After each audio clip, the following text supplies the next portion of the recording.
Blog Talk Radio. Clap your hands for Angela.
Hi, everyone. You're listening to the show Talk with Angela Butler. Today, the interview is Miss Monica Williams. It is about her sister, Miss Charlena Laws. Clap your hands for Angela.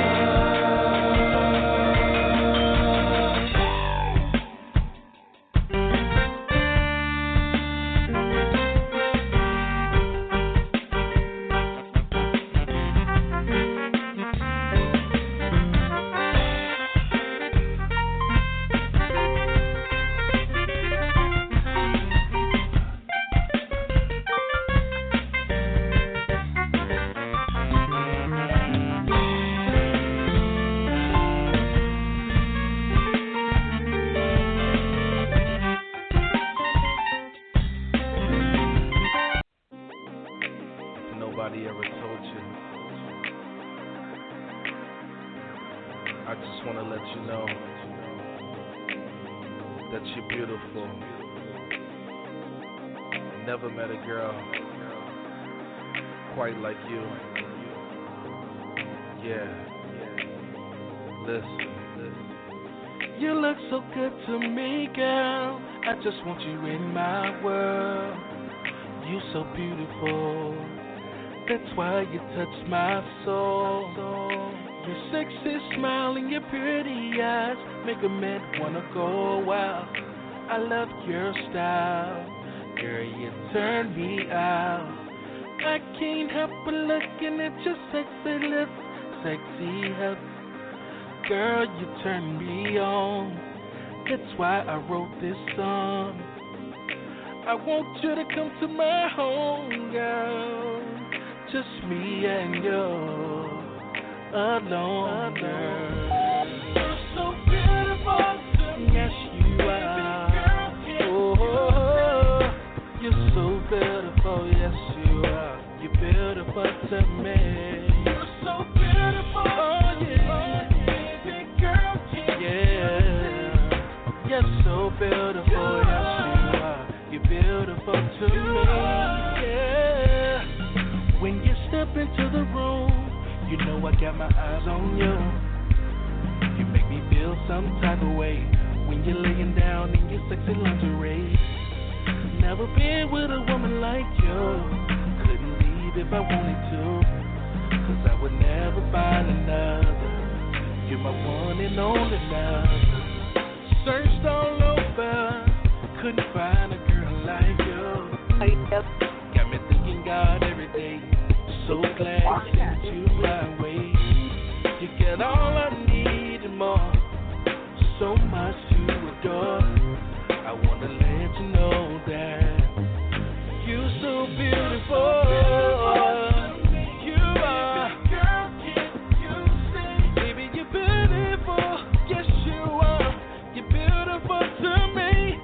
Yeah, yeah, yeah, yeah. Baby, you are. Baby, you are. Baby, you are. Yeah, yeah, yeah. You are beautiful. Yes, you are. Yes, you are. You're beautiful. You're beautiful to me. Nobody else can have my attention, babe. All right, everyone. You're listening to the show Talk with Angela Butler. I've been having some technical difficulties, but today I'm going to talk to Miss Monica Williams concerning her sister, Miss Charlena Lau. How are you this afternoon, Miss Monica Williams? I'm doing fine. Yes, ma'am. Yeah, I'm glad. I hate that. I really don't like that I have to meet you like this, because of the reason. But your sister was Miss Charlena Lau. The police shot your sister, 2 police officers, and she was pregnant, and she had 4 other children, so she had 5 kids. So the police killed 2 people, the unborn baby and your sister. Correct. Who had asked to be moved from a safer location because of domestic violence. Yes. I've read and seen all the other news stations, but none of them have let you explain what happened, your family and you. Right. And that's what I would like to do now. Okay. So start from when you knew that your sister had been murdered, ma'am. Okay, so basically, my daughter had a late birthday party due to other stuff that was going on. And the day after my daughter's birthday party, I woke up to kind of start putting things away, cleaning up my house, and I was watching the news in the morning, and I saw there was a shooting, and police officer involved, and it said it was right by my sister's house. So I'm like, to my best friend, I'm like, look, dang, that's right by Lena's house. No sooner than I had said that, I get a phone call from my cousin, basically, and she told me, she was like, I don't know how to tell you this, Cousin Mo, but I think the police just shot your sister.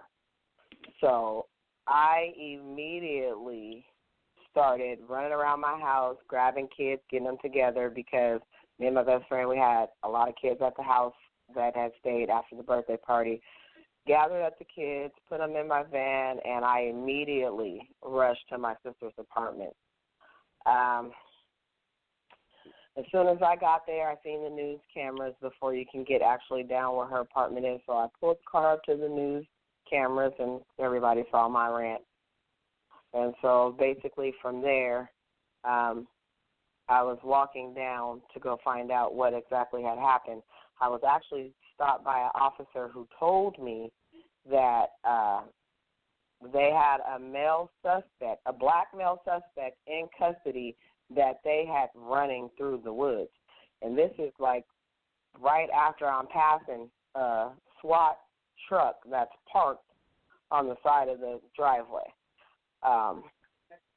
So immediately after that, because of the domestic violence situation that my sister had been going through, I'm like, oh, man, I know you guys was not telling me that. I know he didn't kill my sister. And so basically I didn't even say a name. And it went from there to being on the news that my sister was murdered by her, I think it was either her husband or fiance, which they were never engaged or married. He was never even on the scene or around the scene. After that, I walk a little closer. There's like a little office room, and I go in the office room. Now, my cousin who had actually called me and told me that this was all going on, she was in the room with another one of my sister's neighbors that was a friend of hers. And so she's frantic. She's pregnant, and she's like, I don't know what's going on. They locked me in here, and they won't let me out. And I'm like, what do you mean they won't let you out? Like, they cannot let you in her apartment or over there, but they can't just keep you in here. And so then another officer, a female officer, she approached me, and she told me basically, she said basically, your sister's dead, and it was nobody involved but her and the police. And so at that point, I'm like, I don't want to talk to no officers. Basically, just whoever he was just lied to me and told me you guys had a male suspect in custody. So right at that point, I already feel like something ain't right going on here. So basically, at that point, I said I didn't want to talk to any officers. I walked out the room, and I walked outside basically to as close as the apartment as I can get. All right. Yes, ma'am. So they're saying they saw a black man fleeing into the woods? Well, they didn't tell me they saw a black man fleeing. They told me they had a black male suspect in custody that they caught running through the woods. So my immediate instinct, but knowing already that there was a shooting involved at my sister's house, you guys caught a black male suspect running through the woods or whatever you guys say, I'm thinking back to the domestic violence, and I'm thinking, well, dang, you know what I'm saying? I know this guy. I've been knowing him for a long time. I don't think he would kill my sister, but dang, did he really just kill my sister? And so that was, like, my question, like, oh, my gosh, no, I know you're not, like, I know he's not that stupid. And yes. So basically, at that point from there, like I said, I walked down into the room where they have my cousin and my sister's friend, and she's already telling me, like, I don't know what happened. She was like, all I know is the police went to your sister's house. She's like, cousin, I don't know if she's dead or alive or what. She's like, man, I'm so sorry. And basically that's when the female officer approached me and told me basically that my sister was not alive and that no one was involved but her and the police. Okay. Now, when I was told that, I immediately was like, oh, man, okay, I don't even want to talk to you people. One being the fact that my sister prior to this had previously told me about a police officer coming and harassing her. And then she told me also that the police was going to kill her, basically. Like, I'm not even going to sugarcoat it. She basically sat at my dining room table and told me the police are going to kill me and they're going to try to make it look like City did it.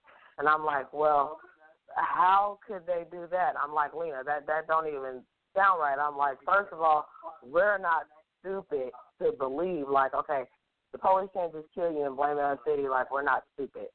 And pretty much, like, I'm not the only person she told. I know you can hear my auntie in the background. She told my auntie the same thing. Okay. And she basically was saying that it was because of the apartment complex she lived in and whatever was going on in the apartment complex. She would never really say what was going on. I think probably because maybe fear, but she basically was saying that she just really wanted to get out of there and they're not trying to let her leave. She had already been trying to leave from the domestic violence, and I am an actual factual witness to this because I actually called a program for her to get her removed. And basically, they said they were going to move her into a different unit on a lower floor, and they never did. And then they said that she couldn't, I guess, break her lease. And I'm like, okay, Washington State, only thing I know that can break a lease is domestic violence. So I don't understand how that would be. Okay, they were not going to let her move then. Right, and the other thing that was like not sitting right is because, okay, my niece, she had Down syndrome. They had her on the fourth floor, no elevator, with another baby that she had, my nephew Zante. They kept telling her they were going to move her to the bottom floor. My cousin, who called and told me that my sister was murdered, basically moved into that apartment building after my sister moved there. Where the building she lived in at that point in time, she told me herself there was 4 empty units on the first floor in her building. She lived on the first floor, so she knew. My goodness. Why do you think they did that to your sister about the apartment, ma'am? I really have no clue, no idea. Because that's the law. In the state I know it's the law, and like I say, a lot of people would probably say like conspiracy theories or whatever, but like I say, when she told me the police gonna kill her, I'm like, girl, yeah, the police can't just kill you like that. Like, I'm not saying they ain't harassing you or nothing, but they just can't do that. Another issue that I had that went on with the apartment and everything was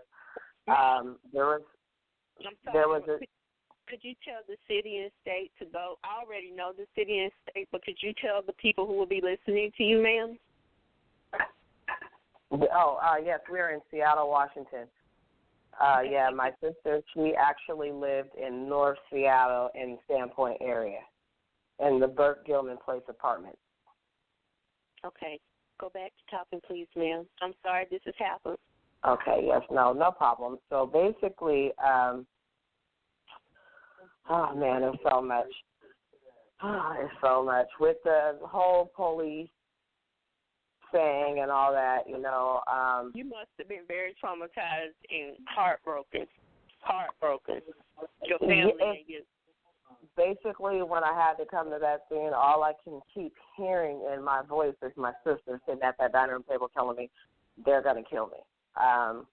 She was researching stuff. I researched some stuff, too, even afterwards that kind of blew my mind.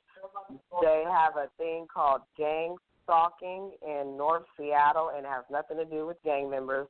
These are people who are, like, going around and basically they're stalking you and harassing you.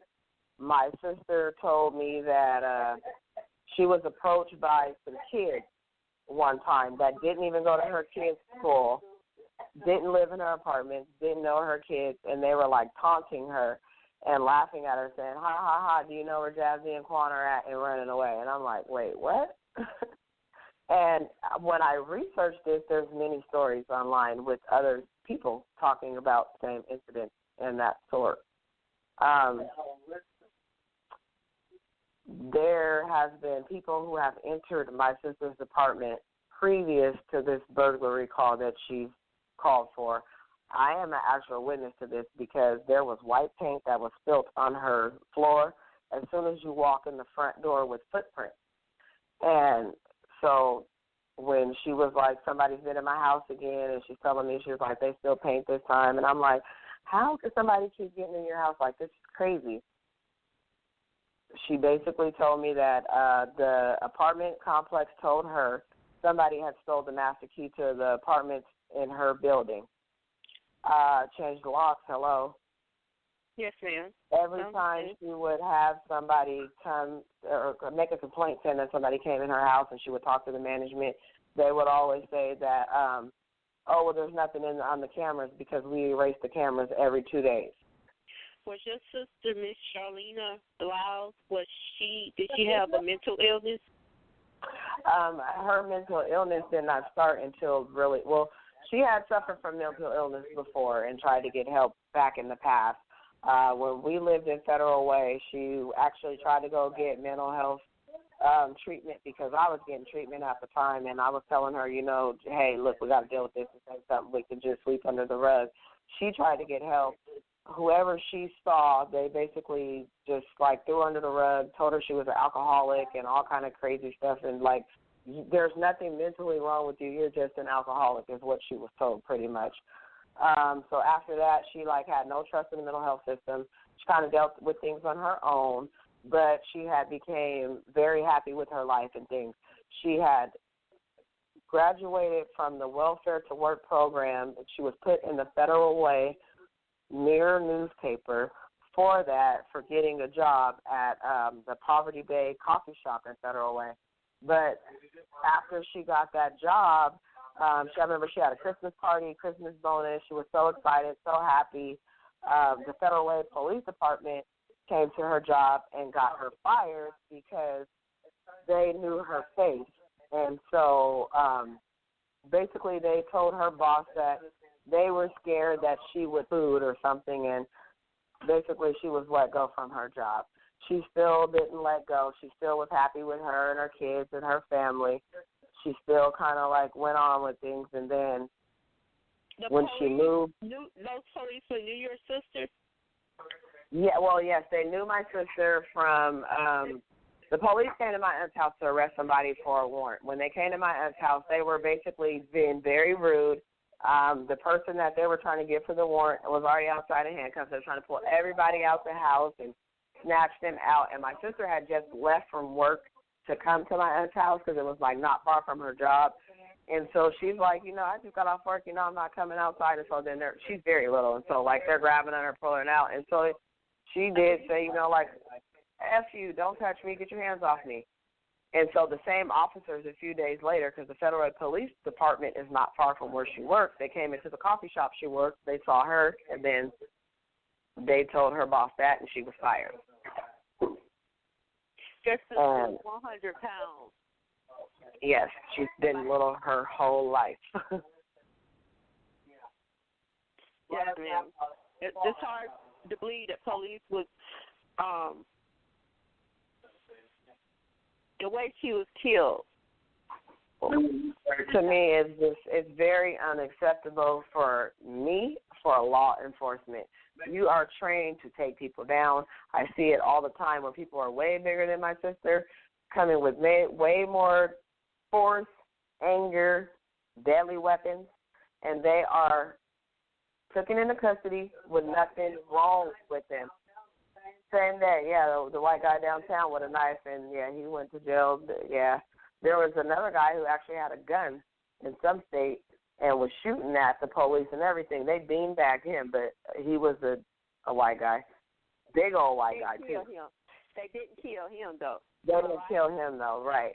And then, 7 shots in the size that she is, and it's you say she have a knife. I'll never believe that for one with my niece and her Down syndrome. She is very fast and very strong, and I just don't see my sister with knives laying around. The entry point to where they say they were standing in the kitchen and at the doorway, that's where all the knives would have been. She was in her living room with no exit. The only way out was a window from the 4th floor. Oh, my goodness. Oh, my God. Basically, they murdered your sister and her unborn child. She had 5 children. Am I correct, ma'am? Yes, that would have been her 5th child, yes. Okay. The very first shot, which was so just heartbreaking to me because she found out she was pregnant in jail a week before.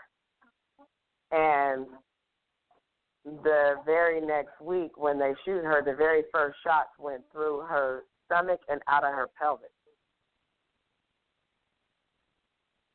So they killed the baby? Instantly. Baby had no chance of living at all. Okay. I understand what you said about the pelvic area and those things, because I'm a woman, too, and that must hurt. They killed 2 people. I can't imagine how you feel right now. My family's been torn apart. CPS has torn us to pieces. My auntie has died twice from heart attacks to CPS. she refuses to do a lawsuit, but I feel like she needs one. The kids are okay; they're still with family, but the stuff that they put us through was like so very unnecessary. My sister shouldn't have never had a CPS case for one to begin with, because the CPS case came because of domestic violence. I've gone through the same thing. Well, I had to go through the interview with CPS, but because it was domestic violence, they had to, it's like I can't control somebody else's behavior.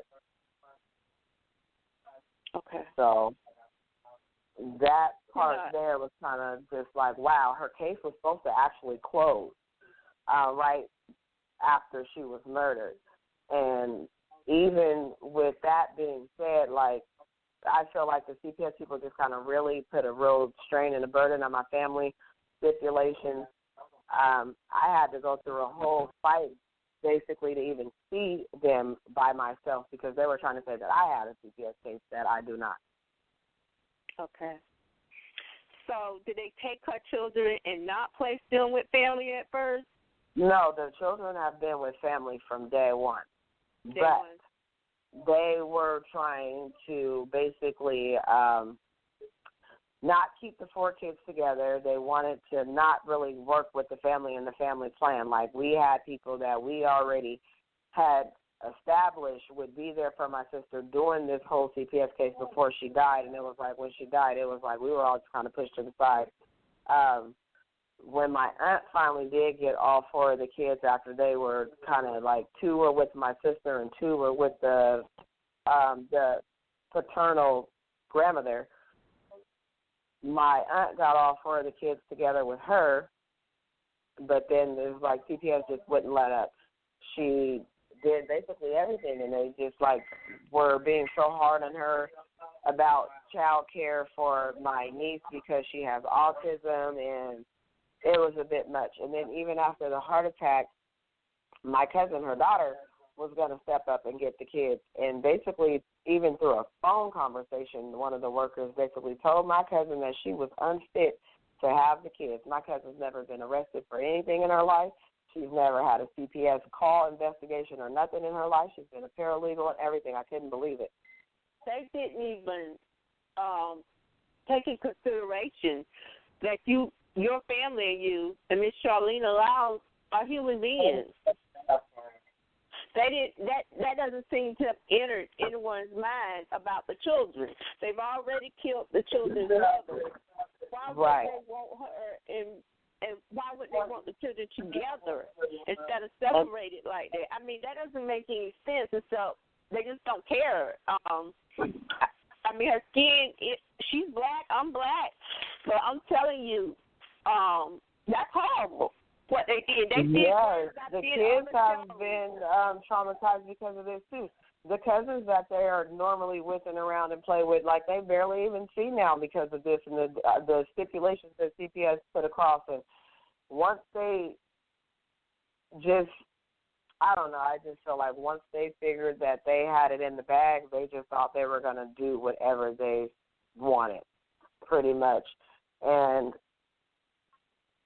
the traumatizing part for me is when I'm telling these people, like, you know what I'm saying, my daughter has never, literally, she cried, like, you guys can Google MapQuest from basically University Place or Lakewood, Washington, all the way to Beacon Hill in Seattle, Washington, nonstop, all the way into the house until I rocked her to sleep because she couldn't be with my niece. All right. I was told from the CPS people, my son started acting out in school. I was told from the CPS people that my kids' feelings didn't matter. My niece and my nephew were going through pretty much the same thing. My niece, she likes to be with my cousin Marjanae. They've never been separated. They're the same age. They've been together their whole life. That was an issue. When I talk to my niece on the phone, she sounds so just sad and dragged. My nephew, he's always around. My son, yes. The way I looked at everything and read as much as I could, They were trying. That's basically saying your 100-pound sister was a threat to them. And these men might even be 6 feet tall. I mean, how can a woman that was my point, because I'm going to say if, because I would never believe my sister had a knife, but if she did have a knife, my son, who is just now 12 years old this year, who just turned 12 in January, he could have took a knife out of her hand. She's that tiny. Like, I don't see how these trained, grown, full-size men, if she did have a knife, could not get it from her or protect themselves without killing her and taking her life. One of them didn't have a taser. Or was it both police officers? That whole thing played out. He was suspended for 3 days. That's their protocol. He said he didn't have his taser because it wasn't charged, because he didn't, he said, I guess it made his suit too heavy or something, he said.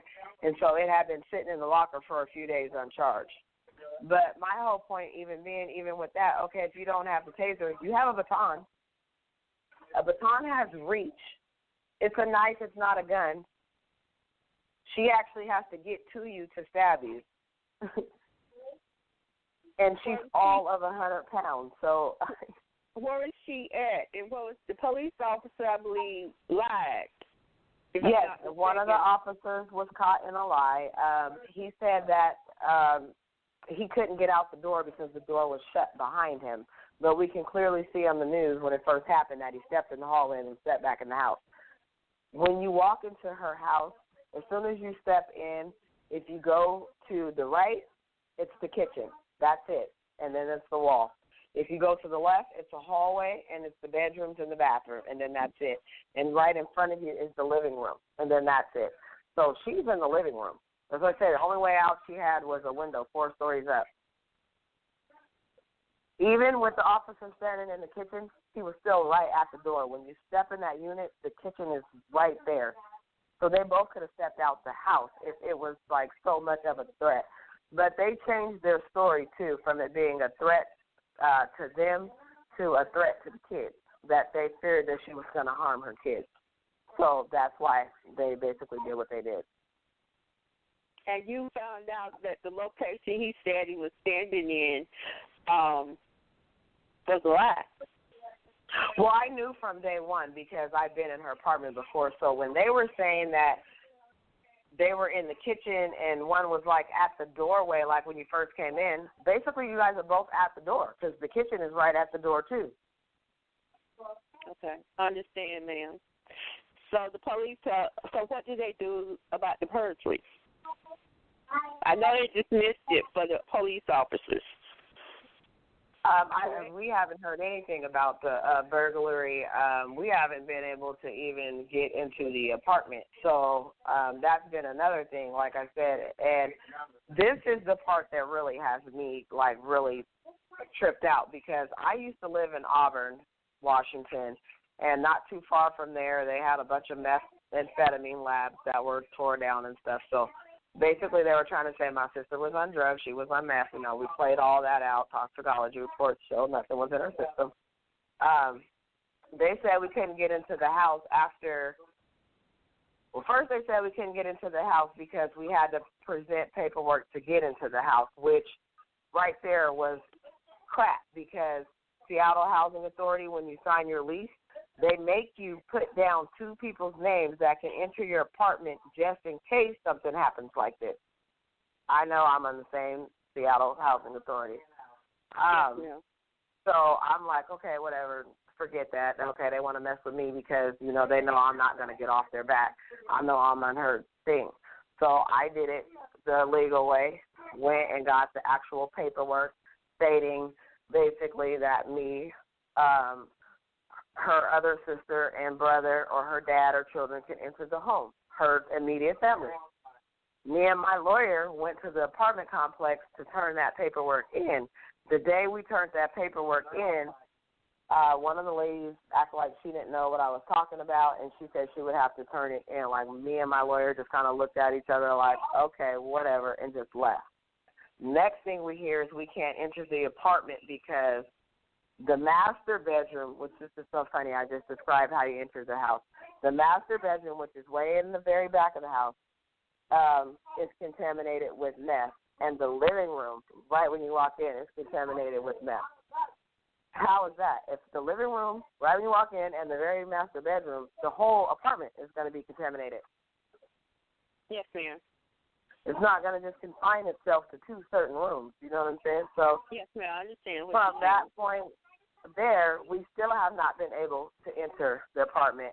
I had just actually gave my sister a TV, and I had actually just bought like diapers and sippy cups and stuff for the kids from the previous time when she went to jail the week before. We were unable to get anything. We weren't able to get a car seat out the house. Like, we basically had to get everything from the community. Without the community support, I don't know what my family would have done. The community came together and brought car seats and diapers and clothes and sippy cups for the kids because we weren't able to get anything. The clothes they had on their backs is what they had walked out with. All right. Yes, ma'am. Understand what you're saying.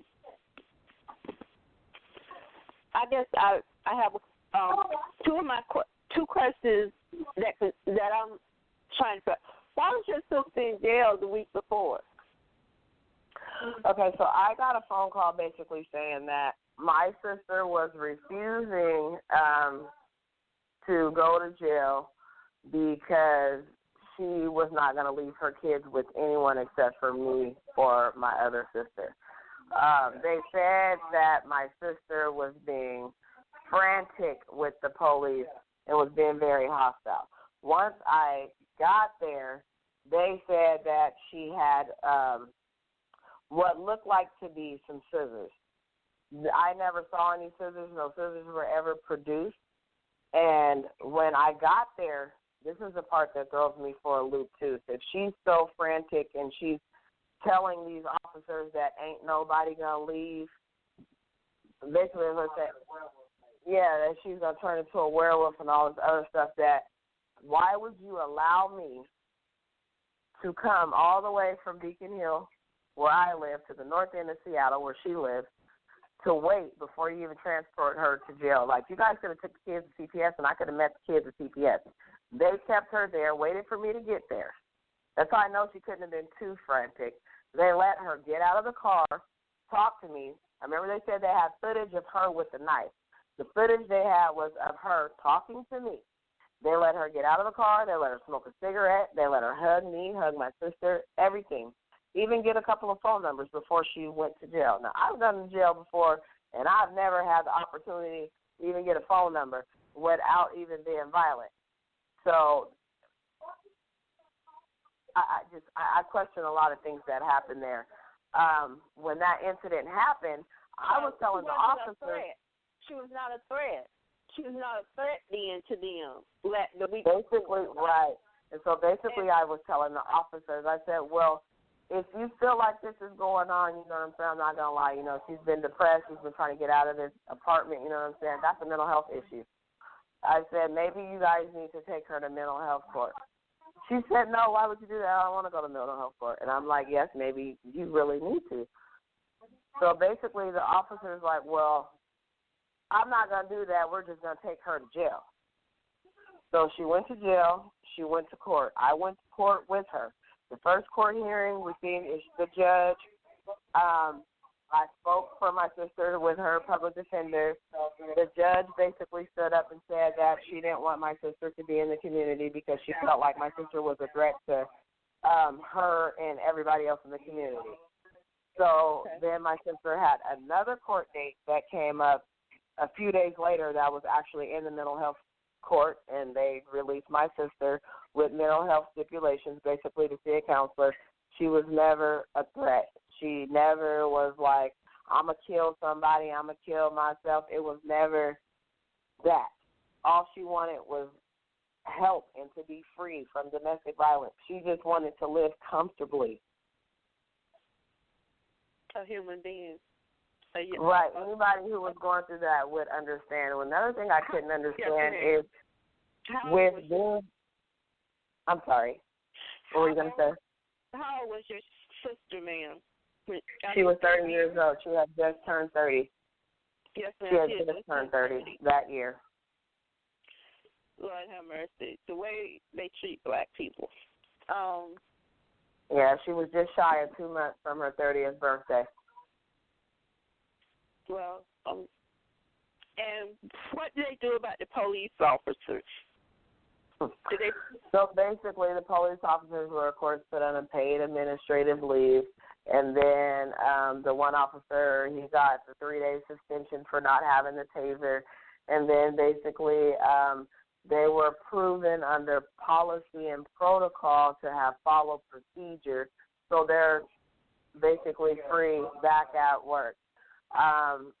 My sister's father hired a lawyer that's here, but he's in California, and she kind of jumped the gun, which we were kind of telling her with the civil lawsuit, basically like, we don't want to do that yet. We want to make sure we have inquest hearings first, because we already know that with the inquest hearing process, it's going to pull out the wrong that the officer's done. It's always going to say they follow protocol because the way that their procedures are written. But they let the police go, and you can't sue them. You can't sue the officers.